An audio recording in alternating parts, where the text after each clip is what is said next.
rugged, robust and reliable. That's what we want and that's what we've been promised. So how are the Ineos engineers ensuring they deliver? Welcome back to Building the Grenadier.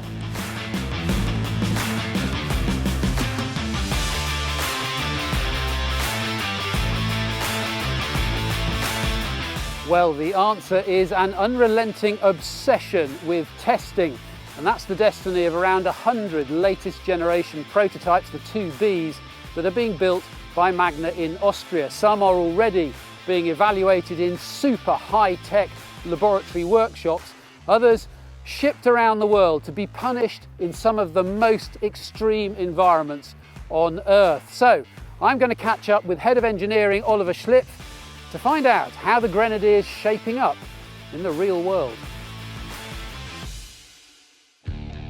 Oliver, talk to me about 2B testing. Our main purpose of the beginning of the testing was really to validate our concept. You can develop something on the board and on the computer, but you really see for the first time when you're sitting in the vehicle, when you're crashing the vehicles, does it really come everything together like planned, like simulated? We are really satisfied with the results from our hardware testing till now. They're very close to our simulations, and that is always a good sign, because that is the starting point for further developments and for further improvements.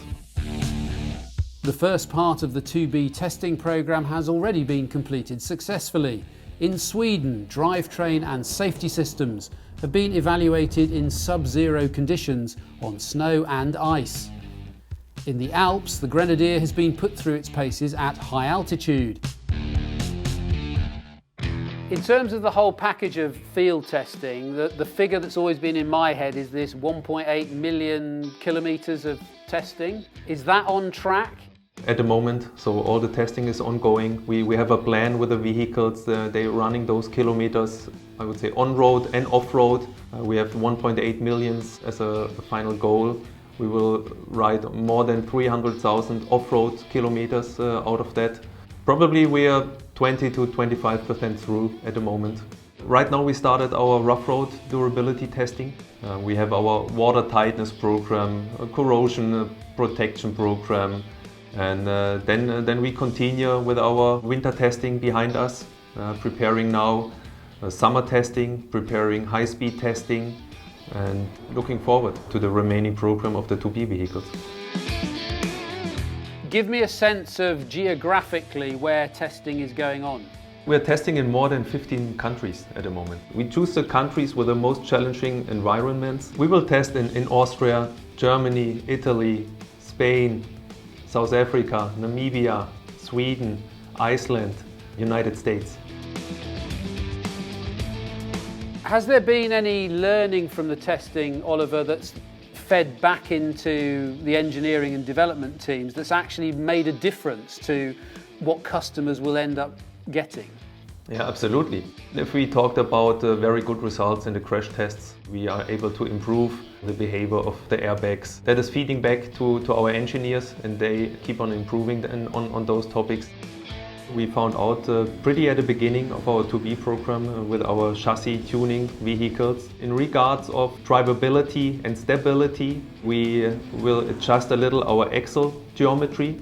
That is going on through all the vehicle, starting with the chassis, going through body in white, testing of interior, and everything is done to improve the maturity of the vehicle when we go into our serial production and at the end in the customer's hands. The balance between on-road and off-road, there's always the concern, surely there has to be a compromise somewhere. It can't be brilliant in both places. We have a promise to build one of the best off-road vehicles in the world, but we are also aware that probably the vehicle will see more kilometers on-road than off-road with our customers. So we need to make sure that you have a very good on-road performance, and for sure we keep our promise to have a fantastic off-road performance. So Oliver, are you on schedule? So we have some delays, no major delays, but with everything going on in the last 12 months, we have some delays. But it was clear in our organization we will not compromise on testing. So we have our testing program, and we will go through all the testing program without taking shortcuts. We will stick to the plan to deliver our product to our customers. I understand that Jim Ratcliffe got to drive the 2B for the first time, and a really important milestone in the project because ultimately he has to sign it off. How did it go? We met him in Graz, took him with us to the famous Schöckel mountain to really do the rough road testing together with him. He was happy with the performance of the vehicle. Sure, we have some work to do to improve on some topics, to improve maturity of the overall vehicle, but he was pretty happy. I would say he's not just our most important customer, he's also challenging the program a lot. He knows what he's talking about, and we will deliver. So it's going to be a busy few months for the prototype fleet, and not just testing. One of the 2Bs will be supporting the Ineos Grenadiers cycling team as its official reconnaissance vehicle through this season's racing campaign. And you'll have a chance to get inside another one yourself at a global roadshow. More details coming soon. There's a lot going on.